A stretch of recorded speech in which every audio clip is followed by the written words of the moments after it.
UFM Madrid es algo así como el paso natural de una universidad que ya se había convertido en una universidad internacional y surgió esta oportunidad, nos lanzamos a la aventura y afortunadamente pues logramos la autorización para abrir un campus de la UFM en Madrid. UFM Madrid nace con varios objetivos: convertirnos en un centro de emprendimiento y de innovación dentro de lo que es un centro universitario, desarrollando humanidades, desarrollando ideas de libertad, pero focalizados en el emprendimiento. UFM Madrid aspira a tener programas distintos a los que hay actualmente en Madrid y en Europa, programas donde la metodología de aprendizaje fomente esa emprendeduría. La UFM se vuelve global. Las carreras globales aseguran haber tenido experiencias por lo menos en 3 geografías diferentes. Es un menú muy importante de opciones que le va a permitir al estudiante dentro de un mismo título tener todas estas experiencias ya incluidas y empacadas, y a eso es a lo que le estamos llamando ser globales. Aquí es donde nuestros alumnos desarrollan sus proyectos de emprendimiento, donde aprenden a desarrollar proyectos y donde aprenden a resolver proyectos. La ventaja que yo veo de estudiar en UFM Madrid te asegura que las clases de verdad son con excelencia, los profesores muy profesionales. Aquí en Madrid, académicamente, la UFM me ha dado las herramientas para poder hacer mi red de contactos. La experiencia la verdad que ha sido increíble. Que pase adelante todo aquel que ama la libertad, ¿sí? Esa fue la frase con la que Muso invitó a muchas personas a sumarse al proyecto, y es la frase que hoy en día seguimos teniendo para animar a que los estudiantes y los profesores se unan a este gran proyecto que es la Universidad Francisco Marroquín.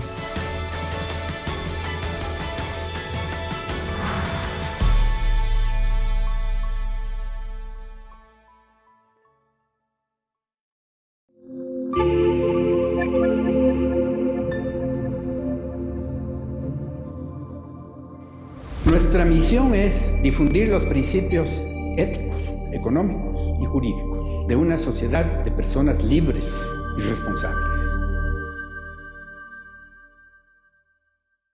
Buenos días y bienvenidos a la Universidad Francisco Marroquín, desde su sede en España y a UFM Talks Madrid. Mi nombre es Arturo Fabra, director de la UFM Madrid, y es un gusto compartir este espacio con todos vosotros. Esta es la 5ª entrevista de la serie UFM Talks que realizamos con profesionales, personajes relacionados con la UFM, en la que nos cuentan su viaje personal y cómo han llegado a quienes son hoy en día. Estas entrevistas las realiza una de las periodistas más importantes del panorama actual, Maite Rico. Maite ha sido subdirectora del diario El País, donde ha ejercido también de editorialista, corresponsal en México y Centroamérica y reportera internacional. Actualmente es analista del periódico El Mundo y en las emisoras Onda Cero y en Es Radio. Además es coautora de 2 libros muy interesantes: Su comandante Marcos, la genial impostura, y Quién mató al obispo, autopsia de un crimen político. Bienvenida de nuevo, Maite. Gracias, Arturo. Hola, buenas tardes a todos. Buenos días en Guatemala y en Boston, donde tenemos a nuestro invitado de hoy. La charla lleva por título para creadores visionarios, y quizás así como mejor se define la figura de Miguel Ángel Rosales, arquitecto egresado de la Universidad Francisco Marroquín, que completó sus estudios en el MIT, en el Instituto Tecnológico de Massachusetts, y que se ha especializado en el diseño de puentes. Después de trabajar en varios proyectos y viajar por Europa, decidió crear su propia oficina en 1997 y tiene la sede en Boston. Se llama Rosales & Partners. Es un estudio multidisciplinar donde arquitectos e ingenieros unen sus conocimientos pues, para construir estos elementos que unen orillas, pero que también pueden llegar a ser, como ahora veremos, todo un símbolo o una obra de arte. Además, pues están especializados en paisaje, accesibilidad urbana y otra serie de proyectos como, por ejemplo, autopistas. Rosales ha ganado varios premios internacionales y ha instituido el mismo uno, justamente se llama el Premio Miguel Rosales, para el estudiante de la Facultad de Arquitectura de la Marroquín que obtenga el promedio más alto de su promoción. Muchas gracias, Miguel, por estar aquí con nosotros hoy. Pues mira, yo diría que vamos a empezar por el principio. ¿Qué te llevó a estudiar arquitectura? Bueno, yo terminé mi bachillerato en un colegio privado en Guatemala que se llamaba Valle Verde. Y cuando empecé a pensar qué clase de carrera tendría, pensé que tal vez arquitectura sería bueno para mí porque siempre me fue bien en las clases de arte y era bueno para las matemáticas y pensé que podría ser una carrera que diera mucha satisfacción personal. Y por eso fue que la escogí. ¿Y por qué escogiste la Marroquín para estudiarla? Bueno, en ese momento la Universidad Francisco Marroquín estaba considerada la mejor universidad en Guatemala y tenía un programa de arquitectura y los profesores eran egresados de universidades como Harvard y MIT. Yo pensé que tener profesores que estuvieran educados afuera y que fueran realmente los principales arquitectos que estaban trabajando en la ciudad, sería bueno para mí estudiar en esa universidad. Y terminada la carrera en la Marro en 1985, tengo entendido, te fuiste a estudiar al MIT con una beca. ¿Cómo encajaste allá? ¿Fue un choque muy grande? Bueno, es un cambio muy grande porque yo nunca había vivido afuera de Guatemala y nunca había vivido solo. Entonces, llegar solo y realmente no con una educación totalmente a nivel de otros estudiantes de MIT fue un poco difícil, porque la forma en que estaban educados aquí en los Estados Unidos no era la misma forma en la que yo fui educado en Guatemala. Pero algo que es bueno de MIT es que es una universidad que te da mucho incentivo para mejorar. Y si tú puedes sobrevivir en MIT, pues entonces puedes sobrevivir muchas cosas, ¿no? Entonces fue para mí una experiencia difícil, pero que cambió mi vida completamente.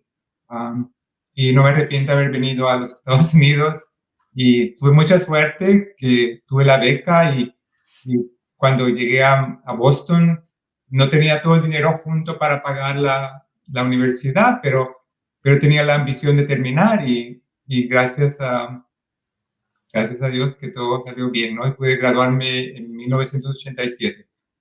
¿Has contado alguna vez que tu interés específicamente por los puentes nació en un proyecto en el que participaste, que era la construcción del puente Leonard Zaggin sobre el río Charles en Boston, que es una preciosidad de puente, y a partir de ahí pues te especializaste a pesar de que implicaba meterse directamente en el campo de la ingeniería? ¿No te resultó muy complicado? Bueno, sí fue un poco difícil y fue difícil que la industria me aceptara sin haber tenido un grado de ingeniero al principio. Entonces, cuando decidí que iba a estudiar y trabajar en puentes, entonces traté de especializarme más en ese campo y estudié más. Yo tuve unas becas para ir a Europa y estudiar más acerca de puentes y realmente enfoqué toda mi carrera a puentes. Ya no quise hacer casas ni nada que fuera no relacionado con puentes porque pensé que para que mi carrera tuviera éxito tendría que poner todo mi esfuerzo y toda mi mente en solamente un tema. Yo creo que también ayuda que tenía un talento natural con los puentes. O sea, fue algo que nació de una forma natural, que yo nunca pensé que estuviera ahí, pero que sí está y que todavía me ayuda ahora, porque muchas de las cosas que yo hago vienen en cierto modo de la intuición de qué clase de estructura debería usarse en cierto lugar. Y eso tú no lo puedes decir con análisis y análisis estructurales, tienes que tener algún sentido de qué clase de estructura puede funcionar en ese lugar. Eso te iba a preguntar acerca de tu dedicación a los puentes, porque hay otros arquitectos conocidos que han diseñado puentes. Estoy pensando en el español Santiago Calatrava o en la iraquí Zaha Hadid, pero es verdad que han hecho otros trabajos, se han diversificado mucho. Tú, en cambio, estás especializado en estas estructuras. Visto desde fuera, puede resultar un poco monótono, ¿o no? Bueno, no, porque cada puente es diferente y yo solo los trabajos que yo escojo siempre tienen que ser puentes que tengan un interés en que la estética sea importante. Entonces, por ejemplo, son puentes sobre ríos, puentes sobre canales, puentes en ciudades importantes. Debe tener que haber alguna razón para que yo esté interesado en hacer ese proyecto. Y yo hago muy pocos proyectos en el año, no, realmente no es una empresa que busque tener cantidades, es más tener una cualidad del trabajo. Eso es lo que más me interesa. Revisando tu biografía, me impresionó mucho la historia del puente Liberty en Greenville, en Carolina del Sur, porque es el ejemplo de cómo un puente puede cambiar una ciudad. Cuéntanos cómo ocurrió. Bueno, ese puente ya tiene 15 años y había estado pensado por mucho tiempo antes de que yo empecé con el proyecto. Y en realidad, las personas que hicieron el proyecto habían estado buscando un arquitecto por mucho tiempo, un ingeniero tal vez. Y de casualidad, una persona que trabajaba en el aspecto del landscaping del parque, donde queda el puente, me contó que ese proyecto estaba abierto y que no habían decidido a quién escoger. Y entonces me dieron una entrevista. Y yo creo que el lugar es precioso, ¿no? Es un lugar muy bello, con una catarata que es muy significativa y que estaba cubierta con una carretera cuando yo llegué hace tal vez 18 años. Y yo les dije que lo que yo pensaba que era lo más importante era hacer que la catarata se viera de nuevo y que la catarata fuera la protagonista del puente y que el puente fuera transparente y que fuera un poco delicado y que se mezclara con el entorno y que entonces las dos cosas juntas iban a funcionar mejor. Y entonces por eso es que la forma del puente realmente está relacionada mucho con la catarata. Y ese puente no se miraría bien si estuviera en otro lado. Y sabes que después de que se terminó, pues algunas gentes lo han tratado de copiar y se ha hecho en otros lugares algo parecido, en China y en otros lugares, pero la razón de ese puente es porque está en ese lugar. Entonces, yo siempre trato de buscar una estructura que se relacione con el contexto y que sea única para el lugar donde se va a construir. Yo creo que ese objetivo les pareció interesante y por eso fue que me contrataron. El puente ha tenido mucho éxito y ganó todos los premios principales a nivel nacional e internacional. Y todavía tiene éxito ahora. O sea, yo fui hace unos, creo que el año pasado, hace año y medio, a la celebración del 15 aniversario y todavía está muy contentos con el puente. O sea, y fue muy bueno por mí regresar y ver cómo la gente lo ha adoptado.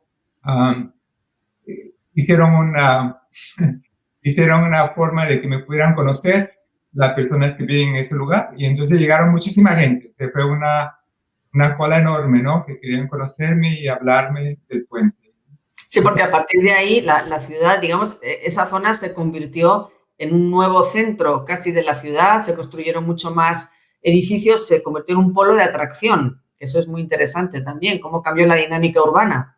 Sí, y además que la inversión que ellos hicieron al momento que se construyó costó creo que $5 millones y ellos han obtenido tal vez $300 millones en inversiones y aún ahora se están construyendo nuevos hoteles y edificios y todos quieren estar alrededor del puente, viendo al puente y la catarata juntos, ¿no? Uh-huh. Es un poco total y ha puesto la ciudad, la ha vuelto más famosa y la gente va a visitarla por el puente. Entonces, para ellos tomar el riesgo y tomar la inversión realmente es una gran decisión. Yo a veces pienso que más ciudades deberían de tomar esas decisiones y tratar de hacer un puente mejor, pero siempre hay muchos obstáculos y siempre hay problemas para construir un puente a un nivel estético muy alto. Es difícil en los Estados Unidos porque el costo siempre es prevalente, ¿no? Yo creo que en otros países tal vez hay un poco más de flexibilidad. Yo creo que en España tal vez es un poco más fácil construir un puente estético si es en un lugar correcto que en los Estados Unidos. Pero siempre trato, ¿no?, de mejorar lo que pueda aquí. ¿Cómo es el proceso de creación de un puente, el tuyo en concreto, ¿no? ¿Cuál es el momento de tu trabajo en el que más disfrutas? El principio, porque a nivel conceptual siempre trabajo solo. Entonces, Eso quiere decir que, por ejemplo, tenemos un proyecto nuevo. Estoy trabajando en un proyecto nuevo sobre el río Potomac en Washington, D.C. Es una competencia para hacer un proyecto que va a completar la carretera, una nueva carretera alrededor del centro de la capital de los Estados Unidos. Y el río Potomac se tiene que cruzar otra vez y hacer un puente nuevo. Entonces yo dedico, por ejemplo, unos meses a pensar qué clase de puente puede ser. Después de eso, hacemos... Me imagino que vas al lugar, te empapas, ¿no? Sí. Me imagino, previamente. No es que ese lugar, porque hicimos un puente antes, que cruzaba el río Potomac también, pero no en el mismo lugar, sino que estaba en otro lugar. Con fotos, con vídeos, con drones. Y toma, por ejemplo, yo diría 2 o 3 meses, y después creamos un concepto y se hacen siempre cálculos, porque siempre tenemos que chequear que, por ejemplo, la estructura principal está bien y que las dimensiones son aproximadamente correctas. Y después presento el proyecto. Y ese principio siempre es muy interesante porque no tengo que tener que lidiar con todas las partes políticas y el costo y todo lo que viene con un puente de esa envergadura, ¿no? Que siempre hay muchos problemas y muchos obstáculos. Ahora bien, tú trabajas con ingenieros y con constructores y supongo que habrá un proceso de intercambio o negociación para ajustar la parte creativa y la parte de los cálculos. ¿Tienes que sacrificar mucho de tus diseños o no? No, porque nosotros tenemos ingenieros especializados en la oficina. Entonces, cuando yo propongo un proyecto, ya está chequeado.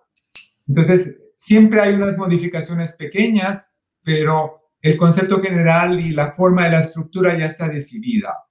Entonces, por ejemplo, eso es algo que es muy importante para mí. Y al principio yo no lo hacía. Al principio yo trataba de trabajar más con ingenieros y tratar de influenciarlos de una forma diferente.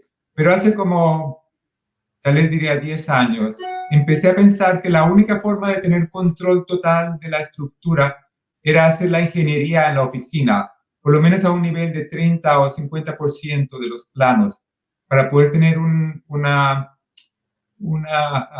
certeza de que el puente va a quedar como yo quería que fuera, ¿no? Porque para muchas personas las dimensiones no importan tanto, ¿me entiendes? Para mí la proporción es sumamente importante. El puente tiene que verse que soporta lo que tiene que soportar, pero con la mínima cantidad de materiales. Entonces siempre tratamos de hacerlo lo más transparente, lo más elegante que se pueda, pero siempre estructuralmente tiene que funcionar, ¿no? No puedes separar las dos cosas.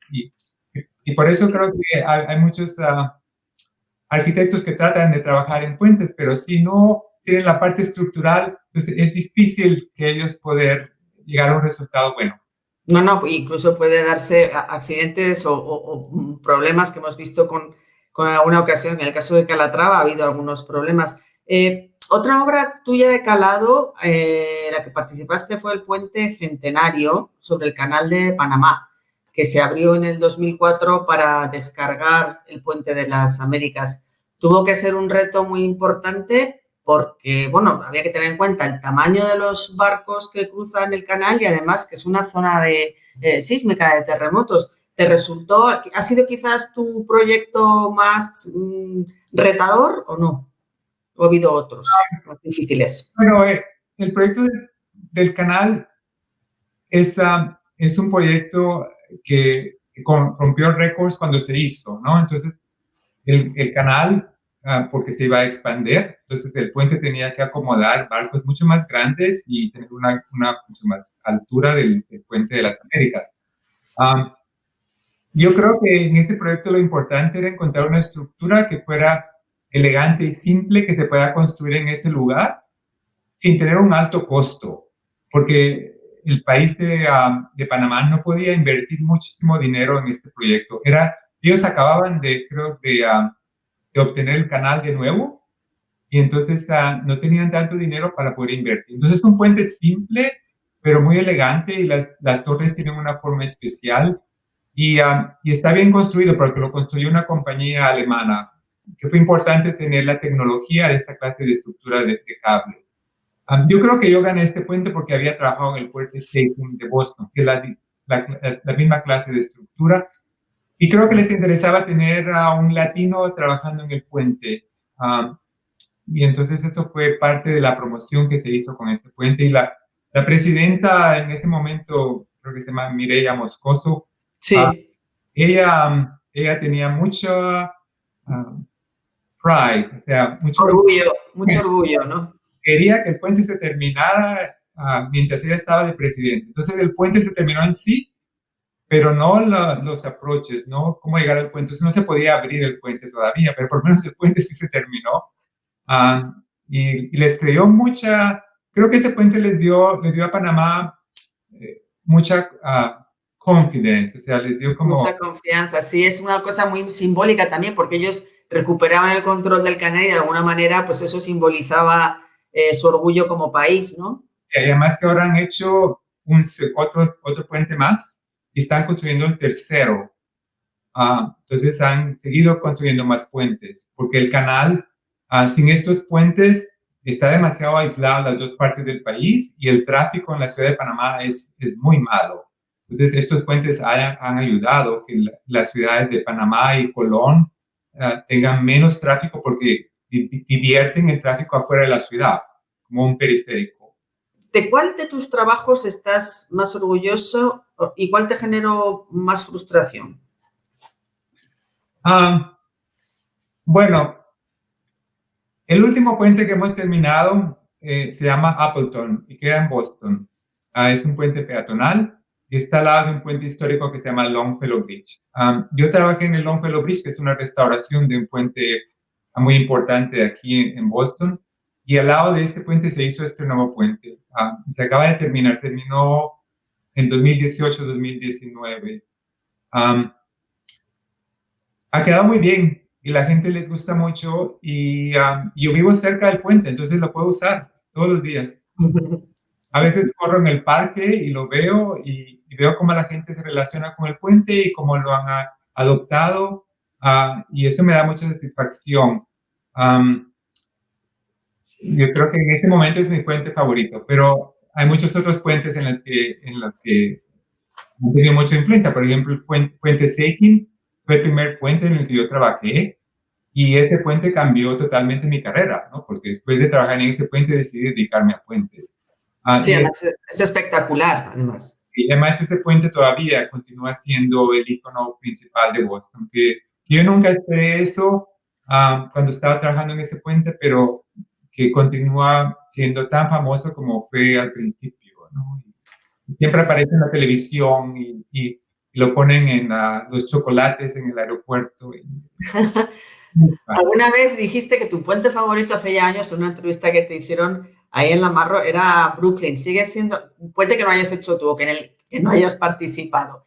Era Brooklyn. ¿Sigue siendo Brooklyn o no? ¿O ya después de los años tienes otro que prefieras? Bueno, ese puente siempre va a ser especial para mí. Ese puente demuestra cómo la fuerza y el interés de un ingeniero que quiere construir algo especial es muy importante, ¿no? Y todavía para mí es el mejor puente estéticamente en la ciudad de Nueva York. Y se puede cruzar a pie y a un nivel alto, ¿no? No tienes que estar al nivel de los carros. Entonces, eso es muy especial, cruzarlo y ver Manhattan desde un lado, viendo con el puente de fondo. Yo creo que todavía es uno de mis puentes favoritos. Siempre que voy a Nueva York trato de verlo y trato de caminar en el puente y admirar la estructura. ¿Y hay algún puente, o sea, alguna ciudad del mundo donde te gustaría construir algún puente por algún motivo o algún puente que te hubiera gustado hacer de los ya hechos, pues por el emplazamiento, por ejemplo, el desafío que supuso? Aunque hayas dicho, yo si lo hubiera hecho yo, lo hubiera hecho así. Bueno, yo realmente soy dedicado a trabajar en los Estados Unidos. A veces hago trabajos fuera de los Estados Unidos, pero por lo general casi siempre me concentro aquí. Yo creo que es muy importante tratar de mejorar los puentes aquí, porque en otros países el nivel de calidad de los puentes es mejor que en los Estados Unidos, sobre todo en la forma estética y visual. Sí, eso te iba a decir, la parte estética, ¿no? Porque técnicamente me imagino que serán muy buenos allá. Pero hay muchos puentes que son muy malos visualmente aquí y que no están bien integrados y que han destruido muchísimo el medio ambiente y que han separado comunidades y han hecho mucho daño. Entonces, me he tratado de concentrar aquí, pero sería, por ejemplo, muy emocionante para mí hacer un puente en Guatemala, por ejemplo, porque ahí fue donde yo nací.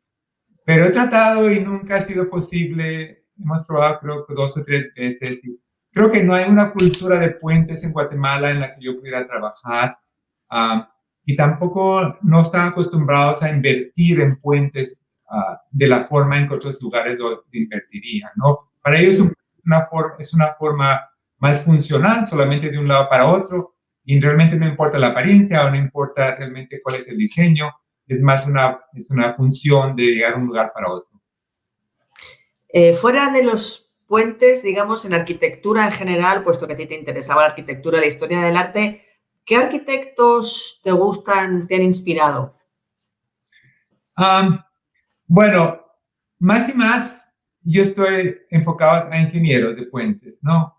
Mi vida realmente se transformó en más como una carrera de ingeniería que de arquitectura, si tú lo ves de esa forma, ¿no? Y yo trabajo con ingenieros todo el tiempo y con constructores, no con arquitectos. Casi nunca trabajo con un arquitecto, a veces con arquitectos de paisaje que están envueltos. Pero, por ejemplo, me imagino algún arquitecto histórico que te haya gustado, algún movimiento arquitectónico. Los arquitectos en los cuales la geometría de la estructura es importante, siempre me interesa mucho. Por ejemplo, Ian Pei. Yo creo que él ya murió, pero él siempre tenía unos detalles y una estructura que era muy clara y siempre la estructura era muy geométrica. Yo creo que él influyó mi carrera. Yo no estoy interesado en arquitectos que hagan formas totalmente descabelladas. No, eso no me interesa. No me interesa. Yo creo que ahora, por ejemplo, hay arquitectos que son muy famosos que hacen estructuras y edificios que no tienen ninguna relación estructural. No hay ninguna lógica en ellos. Es más una forma como hacer una escultura general. Y eso a mí no me interesa porque yo no veo aplicación de eso a los puentes.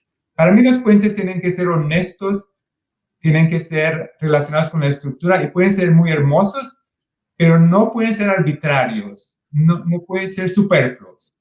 Yo diría que Ian Pei siempre me gustó la Bauhaus, o la manera. Siempre yo estoy interesado en la lógica de las estructuras en cierto modo, ¿no? ¿Por qué tiene esa forma, no? Lo que me hace gracia es que, bueno, de hecho, te has adelantado algunos años a la importancia del medio ambiente. Tú tratas de que los puentes estén bien integrados en el entorno y esa importancia del medio ambiente no se ha empezado a dar en arquitectura hasta hace relativamente poco. ¿Cómo te influye eso a la hora de escoger, por ejemplo, los materiales o cómo te influye la preocupación por el medio ambiente en tu trabajo? Bueno, yo siempre trato de hacerle el menor daño al medio ambiente que pueda hacer con el puente. O sea, siempre tratamos de hacerlo lo más delicado, lo más fino.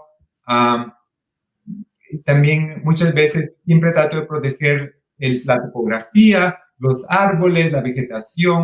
O sea, si tú ves el puente Appleton aquí en Boston, tiene muchas curvas porque tratamos de evitar quitar árboles.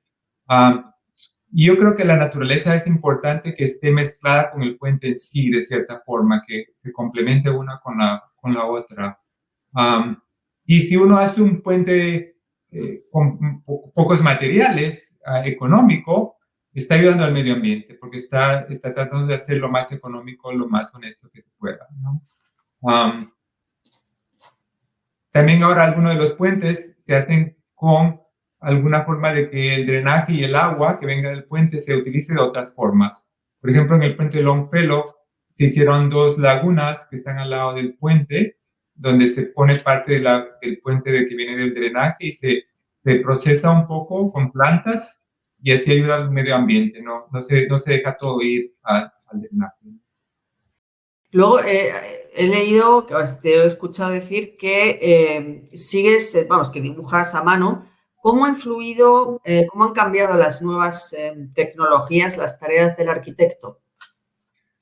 Bueno, por ejemplo, toda la tecnología de cálculos y todo lo que se puede hacer ahora ha abierto muchos campos, pero yo creo que a veces se exagera, ¿no? Que solamente porque tú puedes tener algo que se va a sostener, no quiere decir que lo tienes que hacer. Quiero decir con eso que ha abierto muchos campos, pero siempre hay que controlarlo un poco. Creo que la tecnología se tiene que controlar de alguna forma y que no la tecnología te controle a ti. Yo a veces voy y doy conferencias en universidades, doy conferencias en MIT y veo los trabajos de los estudiantes. Y a veces me parece que ellos quieren inventar nuevas formas, pero solamente porque la computadora les deja hacerlo. Pero no quiere decir que sea una forma correcta o que tenga alguna lógica, ¿no? Entonces yo creo que eso te da libertad, pero tienes que autocontrolarlo. No puede ser totalmente libre, pienso. Y que ahora, de hoy en día, con toda la tecnología y todos los cálculos, es muy difícil que un puente falle, ¿no? Porque hay muchos códigos y muchas formas de prevenir que un puente no funcione bien. Entonces, para mí, ese no es lo más importante del diseño. O sea, yo creo que el puente va a sostenerse y va a quedar bien. Es qué más hay que hacer, ¿no? ¿Qué más hay que hacerlo para que la gente sienta una conexión emocional con la estructura y que les ayude a mejorar su medio ambiente también, ¿no? Entonces hay que combinar las dos cosas. Sí, estaba pensando en la identificación emocional cuando miras la historia de la cultura, el legado cultural. Uno de los símbolos de civilizaciones más importantes son precisamente las obras de arquitectura e ingeniería. Estoy pensando pues en los puentes o los acueductos en la antigua Roma que siguen hoy y que se han convertido en piezas esenciales, ¿no?, de la identificación de culturas enteras. Estoy pensando en el caso pues, de España o de Italia o de Francia, por ejemplo. Antes de pasar a los oyentes, pues tenía así la última pregunta. ¿Cuánto tiempo tardas desde que te marcas, o sea, decides, te contratan para un proyecto y entregas los planos o el trabajo? Ya entiendo que luego la construcción se puede alargar años y años, pero tu trabajo de diseño, ¿cuánto tiempo te puede llevar? Bueno, depende del cliente. Por lo general, si es un cliente privado, por ejemplo, estoy haciendo un puente ahora en Chicago para un developer, es un puente privado que lo va a construir la iniciativa privada y después se lo van a dar a la ciudad de Chicago con un cambio de taxes, ¿no? Ese puente se va a terminar el diseño en 2 años y es sobre el Chicago River. Ajá. Pero eso es rápido, o sea, eso es sumamente rápido. Por lo general, pueden ser 3 o 4 años. Si se hace con un departamento de transporte, siempre toma más tiempo. Y si hay que hacer unos permisos especiales al principio de medio ambiente o alguna otra condición, que por ejemplo el puente esté en un área protegida, por ejemplo un parque protegido, toma más tiempo. Tomaría 5 años tal vez.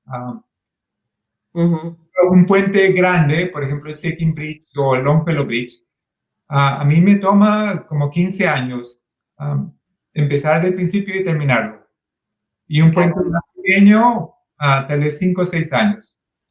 Estamos hablando de obras realmente que te exigen mucha dedicación. Y hay que tener paciencia y nunca perder el entusiasmo de qué es lo que estás buscando terminar, ¿no? Así es, la constancia. Vamos a pasar a las preguntas que nos habéis estado dejando, que nos estáis pasando por redes sociales. Mira, la primera nos viene de Facebook, de Vanessa Recinos. Yo creo que ya la has contestado porque Pregunta, ¿desde cuándo nació el interés en la arquitectura de puentes y cuál fue tu mayor motivación? Bueno, has explicado que fue justamente, ¿no?, la implicación en la obra en Boston. Bueno, yo creo que hay dos ingenieros de puentes que han influido mucho en mi carrera y son mis mentores, ¿no? Uno es Christian Menn, que es un ingeniero suizo que ya murió, y él estuvo trabajando en el puente Säckingen al mismo tiempo en el que yo empezaba a trabajar en ese puente, y yo aprendí mucho de él. Entonces, yo creo que la influencia de él todavía está conmigo y fue muy importante. Y estuve con él trabajando con él probablemente 5 o 6 años. Y después el otro ingeniero es un ingeniero alemán que se llama Jörg Sleid. Él todavía está vivo, ya no trabaja, está jubilado, pero fue otra persona que me ayudó mucho y que quiso trabajar conmigo en puentes aquí en los Estados Unidos. Yo creo que entre esos dos ingenieros formaron mi carrera. Yo creo que siempre es importante tener un mentor, alguien que te quiera ayudar cuando estás empezando con tu carrera. Y ellos realmente para mí, son los mejores ingenieros que han existido en este siglo, ¿no? Bueno, los otros, pero realmente están en una altura muy alta, ¿no? Y también traían esa mentalidad europea de cómo tratar de hacer los puentes mejores, más estéticos, que al mismo forma estuvieran a un nivel bueno, que no existía aquí en los Estados Unidos. Entonces yo he tratado de continuar el legado de ellos aquí. Arturo Fabra, el director de la sede del campus en Madrid, pregunta, en Europa existe un debate en relación al desarrollo en las ciudades históricas monumentales. ¿Qué relación tiene que tener una estructura con una clara utilidad, como es un puente, con ese entorno histórico? Bueno, ahí en Estados Unidos tienes más el entorno a lo mejor medioambiental, pero no existe el problema de toparte con una ciudad, pues yo qué sé, del siglo XVI, ¿no? Como metes un puente en ese entorno. ¿Apostarías más, pues, por una tendencia más moderna o tratarías de preservar o reconstruir un estilo más adecuado o más adecuado, no, más cercano al entorno antiguo? Bueno, yo creo que en esa situación lo más importante es hacer un puente que no sea muy imponente, que sea probablemente transparente y que sea bastante simple para que la arquitectura del ambiente sea más fuerte. Yo creo que hacer un puente que se vea antiguo no es una forma buena de hacerlo, ¿no? Yo creo que los puentes deben ser contemporáneos y siempre tienen que ser acerca del futuro. Pero no tienen que ser monumentos, ni tienen que ser demasiado importantes. Yo, por ejemplo, pienso que hay a veces algunos ingenieros o arquitectos que ellos quieren imponer una estructura muy llamativa por un sistema de ego de ellos mismos, no porque queden bien en ese lugar. Yo siempre trato de ser un poco más modesto y hacer puentes que sean más delicados y transparentes para que el medio ambiente no esté totalmente dominado por el puente. Yo creo que es una buena aplicación. Si se va a hacer un puente y se va a reconstruir un puente o restaurar un puente, eso fue lo que yo hice en el Longfellow Bridge. Yo creo que eso es bueno. Pero tratar de hacer un puente que se vea antiguo por verse antiguo, yo creo que no es un buen approach. La tercera pregunta es de Gonzalo Melián Marrero. Da pues la enhorabuena a la UFM Madrid por estas talks y también al arquitecto Rosales por su gran obra. Me entusiasma ver que hay arquitectos llevando a cabo diseños que suelen estar en manos de ingenieros. Puedo equivocarme, pero me pareció entender que no tenía en cuenta el lugar para el diseño del nuevo puente que está proyectando en el Potomac. ¿Es correcto? Si es así, es lo contrario que se suele enseñar a los estudiantes de las escuelas de arquitectura. Creo que no, al revés, ¿no? Has dicho que sí tienes siempre en cuenta el entorno. Sí, no, claro, no. Hay un puente existente en ese lugar, se llama American Legion Bridge, y se va a demoler y se va a hacer un puente nuevo. Y el lugar es muy especial, el río es bastante rural en esa área, no está en el centro de Washington, D.C. Y no, la forma del puente tiene que relacionarse con el contexto. Sí, me imagino que he entendido cuando has dicho que ya conocías la zona porque justamente había otro puente y habías trabajado ahí ya antes. Pregunta de Carlos Luxo en Facebook. Si pudieras construir un puente... esto ya lo he preguntado yo. En cualquier parte del mundo, ¿dónde lo harías? Ya ha dicho que él, Estados Unidos, ¿no? Bueno, yo estoy Guatemala. tratando de hacer puentes en cada ciudad de importancia en los Estados Unidos, para tener, por ejemplo, un ejemplo de un puente que la gente pueda relacionarle y admirarlo, ¿no? Entonces, tenemos proyectos en Seattle, en Chicago, en Nueva York, en Fort Worth y en otras ciudades más pequeñas. Entonces, estoy tratando de poder construir puentes en cada de las ciudades principales de los Estados Unidos. Yo creo que sería un objetivo muy bueno para mí. Gabriela Villatoro te agradece que compartas la experiencia y quiere saber dónde encuentras tu inspiración para diseñar los puentes. Bueno, yo lo que explicaba al principio es que siempre hay una intuición acerca de qué clase de estructura puede funcionar bien en ese lugar. Yo no sé de dónde viene esa intuición, pero existe. Y una vez se hace ese nivel paso, entonces tienes que hacer todos los cálculos y todos los dibujos y todo lo que tiene que ver con cómo va a funcionar el puente. Yo estoy muy impresionado con la naturaleza, con las estructuras de plantas, por ejemplo. Hay a veces que he tomado algunos puentes que parecen como árboles y ves el Appleton Bridge tiene esa forma en cierto modo. Yo creo que te puedes inspirar en la naturaleza, como es claro y como un árbol, por ejemplo, tiene que tener suficiente estructura para sostenerse.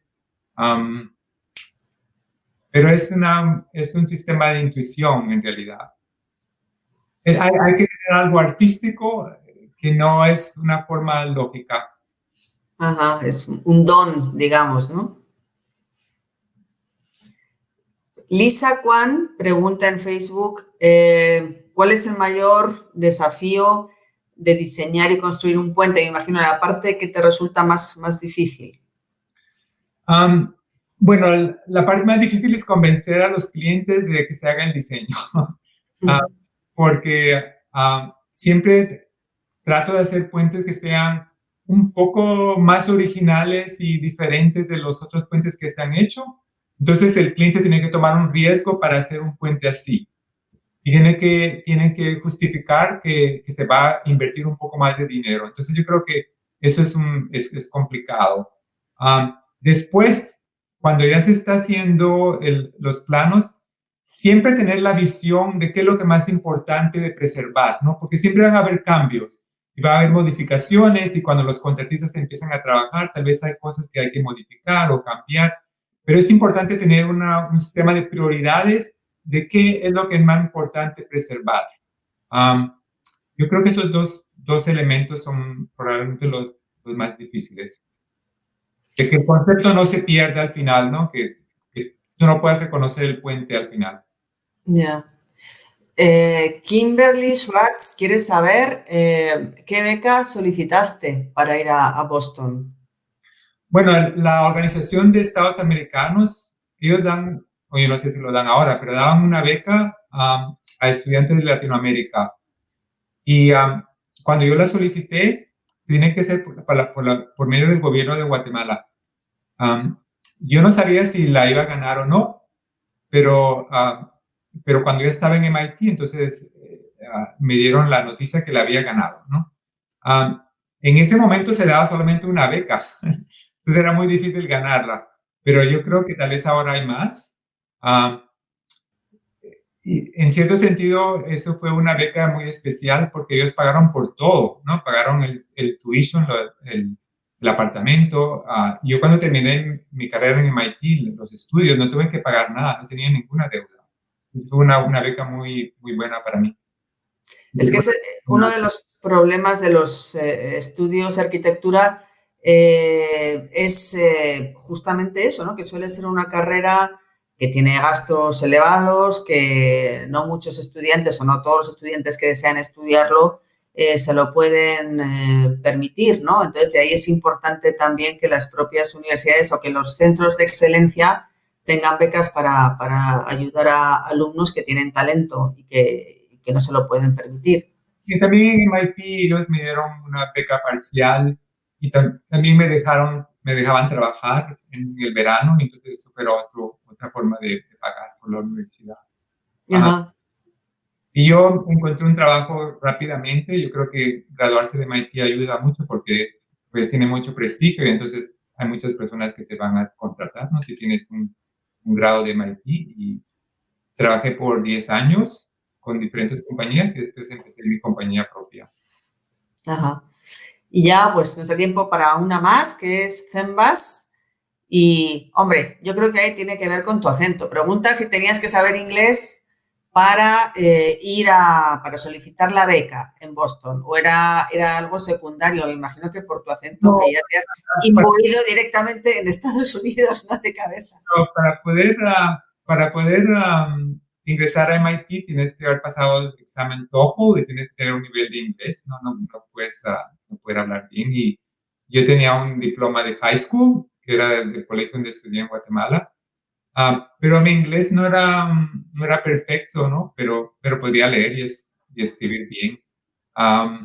Yo creo que mi padre fue el que decidió que estudiara inglés desde el principio, y fue una decisión muy buena porque me ha permitido poder trabajar aquí. Entonces, saber inglés es realmente esencial, ¿no? Siempre las buenas decisiones de los padres. El acento realmente a mí me ha ayudado en los Estados Unidos, porque las personas que me ven, que me escuchan, siempre me dan como... les parece interesante que alguien de Guatemala esté trabajando en estos puentes tan importantes, ¿no? Entonces, ya por ser diferente, ayuda a que te acepten más. O sea, mi experiencia ha sido el contrario. No ha sido un problema, sino que realmente ha ayudado. Pero me imagino que en inglés no tienes ningún acento. Donde lo tienes es en español, que tienes acento ya inglés, se te ha quedado. Los dos. Es una verdad. No, tengo acento los dos. Muy bien, Miguel Ángel. Pues muchísimas gracias por tu tiempo, por habernos dedicado estos minutos, más de media hora de entrevista, por compartir con la audiencia pues toda tu brillantísima experiencia. Gracias y hasta muy pronto. No, muchas gracias. Y ahora pues vamos a pasar al segmento de la experiencia UFM. Hoy tenemos a Jorge Gabriel Jiménez. Es abogado, empresario y educador, cofundador de Chamba. Es el primer espacio de coworking en Guatemala. Para la audiencia de España, Chamba viene a ser como el curro, un trabajo. Y del bufete de abogados Nexus Legal. Actualmente es director del COLAB en la Universidad Francisco Marroquín, que es un centro que pretende vincular educación y experiencia, solucionar problemas del mundo real combinando teoría y práctica interdisciplinaria, que es lo que no se suele dar nunca en los centros universitarios. Adelante, Jorge Gabriel. Gracias por la presentación. Bueno, estoy muy contento para hablar hoy de Design Thinking como una metodología de aprendizaje. Y como bien decías, desde el COLAB, pues nos centramos en resolver esta pregunta, pues cómo desarrollar en el alumno la mentalidad de innovación. Y es ahí en donde pues tratamos de ver cuáles son los errores entonces que usualmente las personas cometen al tratar de innovar y tratar de no cometer obviamente estos mismos errores. Pues al tratar de innovar, los errores más comunes son, primero, pues creamos cosas que creemos que la gente va a utilizar, pero realmente no utiliza. El segundo error es que nos encanta planificar y organizar eventos de innovación sin tener un impacto. Y el tercero es que llegamos a conclusiones rápidas y usualmente tendemos a invertir en la primera idea prometedora. Y es ahí en donde el diseño centrado en el usuario o Design Thinking puede ser muy útil. ¿Por qué Design Thinking? Bueno, pues estudié Derecho y pensaba que el diseño era únicamente para hacer que las cosas se vieran mejor. Y pues fue a lo largo de los años, ya también me ayudó muchísimo mi paso por la maestría que estudié en Stanford, para aprender que, si bien es cierto, nos ayuda para comunicar la información efectivamente, también nos ayuda a organizar las interacciones del usuario para mejorar su experiencia a través del diseño de servicios, a influir en el comportamiento y cultura de una organización a través del diseño organizacional, y algo que me encanta a mí, que es estructurar reglas, procesos y jerarquías a través del diseño de sistemas. Y bueno, ¿cómo estructurar una experiencia de aprendizaje o una experiencia académica utilizando el diseño centrado en el usuario? Primero, para evitar el primer error, les diría que cambiamos la óptica de nuestro trabajo. Desde un inicio, tratamos que los alumnos piensen en las necesidades y en esa persona para la cual están diseñando. Que no solamente piensen en esa persona, sino que también le pongan una historia, que cuenten sus necesidades, que cuenten sus metas, que cuenten sus preferencias. Para evitar el segundo error que les comentaba, de que nos encanta planificar y organizar eventos de innovación sin tener un impacto, lo que hacemos es utilizar un proceso deliberado. Y en lugar de tener reuniones alrededor de una mesa redonda, como haríamos utilizando, por ejemplo, un método socrático, lo que hacemos es utilizamos métodos ágiles en donde utilizamos muchísimos post-its y metodologías disruptivas para llegar a esas ideas que están fuera de la caja. Y para evitar el tercer error, lo que hacemos es que cuando creamos un concepto lo ponemos en una espiral de prototipado y testeo. Y a mí personalmente me encanta esta gráfica porque en un eje muestra el costo, digamos, de cometer un error y en el segundo el tiempo del desarrollo de un proyecto. Entonces nos damos cuenta que en la medida en la que prototipamos, fallamos y aprendemos en una etapa temprana, pues vamos a evitar que el costo sea mucho mayor en una etapa tarde. Y es por eso que obligamos a los alumnos a desarrollar prototipos desde un inicio, prototipos de baja fidelidad, que son como estos, pero que pueden ser testeados muy rápidamente y obtenidas información para que los estudiantes aprendan. Entonces, ¿qué habilidades queremos desarrollar en el alumno a través del design thinking o diseño centrado en el usuario? Les diría que son 8 las habilidades clave. La primera es aprender de otros, que no es una habilidad fácil. Aprender tanto de las personas como del contexto en el cual estamos diseñando. 2, aprender a sintetizar esa información que estamos recibiendo, ya sea de las personas, y encontrar esas oportunidades para resolver los problemas en los cuales nos estamos enfocando. Tercero, storytelling. Les diría que de nada nos sirve tener una excelente idea si no podemos contarla, si no podemos venderla, si no podemos salir al mercado y decir, esta idea va a solventar el problema del usuario. Y cuarto, moverse de lo concreto a lo abstracto, o viceversa. Pues identificar aquellas cosas que son importantes para lo que estamos diseñando y también identificar aquellos temas abstractos como beneficios emocionales que un servicio, que un producto o algo que estemos lanzando al mercado nos puede servir. Luego, pues experimentar rápidamente. Mandamos a los estudiantes constantemente a testear lo que ellos están creando, ya sea un servicio, un producto. Y aquí vemos a una imagen donde están usuarios, los estudiantes testándolo con usuarios en la calle, a prototipar. Nosotros tendemos a que nos encanta explicar, especialmente a los abogados y a los politólogos. Entonces, pues nos interesa desarrollar esa mentalidad en el estudiante, que no solamente nos expliquen cómo funciona, sino que lo que estén creando se evidencie únicamente al verlo.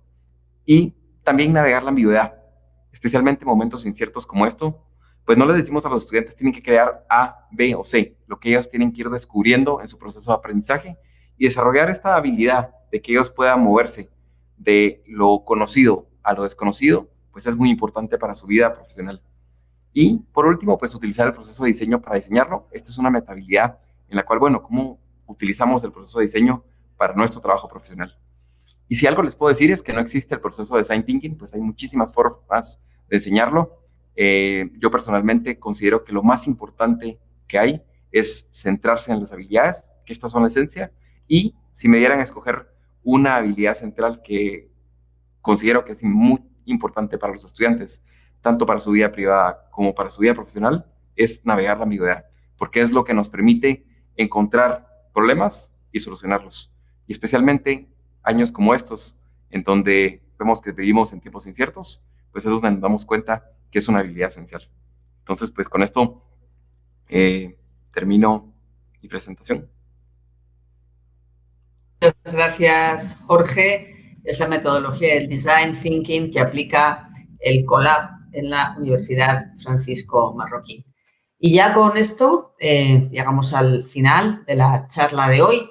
Gracias por acompañarnos. Os recuerdo que el próximo miércoles tendremos nuestra última UFM Talk Madrid con Juan Ramón Rayo. La charla se titula Para liberales apasionados, que es lo que es él, y hablaremos con este doctor en economía, profesor universitario y escritor. Para estar al tanto de las actividades del campus podéis seguir las redes de la universidad en Facebook, Instagram y Twitter como @UFM Madrid. Esto es todo y nos vemos entonces el miércoles. Gracias.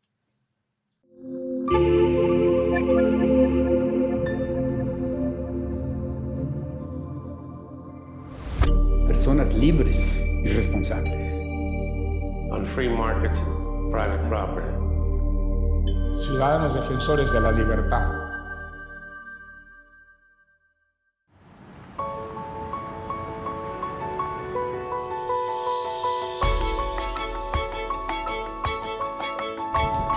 UFM Madrid es algo así como el paso natural de una universidad que ya se había convertido en una universidad internacional y surgió esta oportunidad, nos lanzamos a la aventura y afortunadamente pues logramos la autorización para abrir un campus de la UFM en Madrid. UFM Madrid nace con varios objetivos. Convertirnos en un centro de emprendimiento y de innovación dentro de lo que es un centro universitario desarrollando humanidades, desarrollando ideas de libertad, pero focalizados en el emprendimiento. UFM Madrid aspira a tener programas distintos a los que hay actualmente en Madrid y en Europa, programas donde la metodología de aprendizaje fomente esa emprendeduría. La UFM se vuelve global. Las carreras globales aseguran haber tenido experiencias por lo menos en 3 geografías diferentes. Es un menú muy importante de opciones que le va a permitir al estudiante dentro de un mismo título tener todas estas experiencias ya incluidas y empacadas, y a eso es a lo que le estamos llamando ser globales. Aquí es donde nuestros alumnos desarrollan sus proyectos de emprendimiento, donde aprenden a desarrollar proyectos y donde aprenden a resolver proyectos. La ventaja que yo veo de estudiar en UFM Madrid te asegura que las clases de verdad son con excelencia, los profesores muy profesionales. Aquí en Madrid, académicamente, la UFM me ha dado las herramientas para poder hacer mi red de contactos. La experiencia la verdad que ha sido increíble. Que pase adelante todo aquel que ama la libertad, ¿sí? Esa fue la frase con la que Muso invitó a muchas personas a sumarse al proyecto y es la frase que hoy en día seguimos teniendo para animar a que los estudiantes y los profesores se unan a este gran proyecto que es la Universidad Francisco Marroquín.